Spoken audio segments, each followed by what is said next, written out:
Medical ভর্তি পরীক্ষায় বিশাল পরিবর্তন নিয়ে আসা হতে পারে 2024-25 শিক্ষাবর্ষে। জিপিএ 5 না থাকলে ভর্তি পরীক্ষায় বসতে পারবে অনেক শিক্ষার্থী। বিগত শিক্ষাবর্ষেই জিপিএ 5 না থাকলে মেডিকেলে চান্স পাওয়ার ব্যাপারটা কিন্তু অনেকটাই কঠিন হয়ে দাঁড়াতো।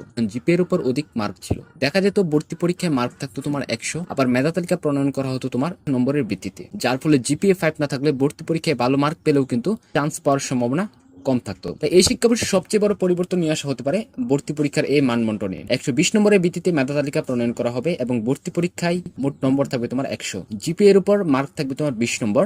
সেক্ষেত্রে তোমার সুযোগ পাবে কম জিপিএ পাওয়া অনেক শিক্ষার্থী। তাই যাদের জিপিএ কম আছে তোমরা এই শিক্ষাবর্ষে প্রস্তুতি নিতে পারো মেডিকেল ভর্তি পরীক্ষা দেওয়ার জন্য। তবে এই বিষয়টি শুধুমাত্র আলোচনার মধ্যে সীমাবদ্ধ রয়েছে, বর্তমানে এখনো চূড়ান্ত কোনো সিদ্ধান্ত হয়নি। সো তোমরা প্রশ্ন করতে পারো এইসব সিদ্ধান্ত কবে চূড়ান্ত হবে এবং কবে প্রকাশিত হবে।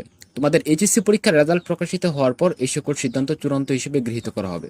যদি মেডিকেল কর্তৃপক্ষ চায় যে এই শিক্ষাবর্ষে তোমার জিপিএ এর উপর মার্ক কিছুটা কমিয়ে কম জিপিএ পেয়েছে তাদেরকে ভর্তি পরীক্ষা দেওয়ার জন্য সুযোগ দিবে, সেক্ষেত্রে তারা এই বিষয়টি এইচএসসি পরীক্ষার রেজাল্টের পর তারা এই বিষয়টি চূড়ান্তভাবে প্রকাশিত করবে। এছাড়া মান উন্নয়নের শিক্ষার্থীদের ভর্তি পরীক্ষা দেওয়ার জন্য সুযোগ দেওয়া হতে পারে এই শিক্ষাবর্ষে। জিপিএ নম্বরের পরিবর্তন, এসএসসি পরীক্ষায় প্রাপ্ত জিপিএ কে তোমার 1.5 দিয়ে গুণ করা হবে, আর এইচএসসি পরীক্ষায় প্রাপ্ত জিপিএ কে তোমার 2.5 দিয়ে গুণ করে জিপিএ এর নম্বর দেওয়া হতে পারে। তবে এই বিষয়টি এখনো কিন্তু একেবারে আনুষ্ঠানিক একটি আলোচনা। দরিদ্র কোটার ভর্তি যোগ্যদের মাপকাঠি নির্ধারণ, দরিদ্র কোটার ক্ষেত্রে বেশ কিছু সংস্কার করা হতে পারে। এছাড়াও তোমরা অনেকে জানতে চাইবে যে মেডিকেল ভর্তি পরীক্ষা তোমার কবে অনুষ্ঠিত হবে। সাধারণত দেখা যায় এইচএসসি রেজাল্ট প্রকাশের 3 মাসের মধ্যে তোমার ভর্তি পরীক্ষা অনুষ্ঠিত হয়ে থাকে। তবে আশা রাখা যায় জানুয়ারি অথবা ফেব্রুয়ারি মাসে এই শিক্ষাবর্ষে তোমার ভর্তি পরীক্ষা অনুষ্ঠিত হতে পারে। সো এই ছিল তোমার মেডিকেল ভর্তি পরীক্ষা নিয়ে এখনকার মতো সর্বশেষ আপডেট। এই বিষয়গুলো যদি তোমার চূড়ান্তভাবে গৃহীত হয় এবং চূড়ান্তভাবে তোমাদেরকে জানানো হয়, সেই ক্ষেত্রে তোমাদেরকে পরবর্তীতে জানিয়ে দেবে। তার জন্য তোমাদেরকে অবশ্যই আমাদের এই চ্যানেলটি সাবস্ক্রাইব করে রাখতে হবে।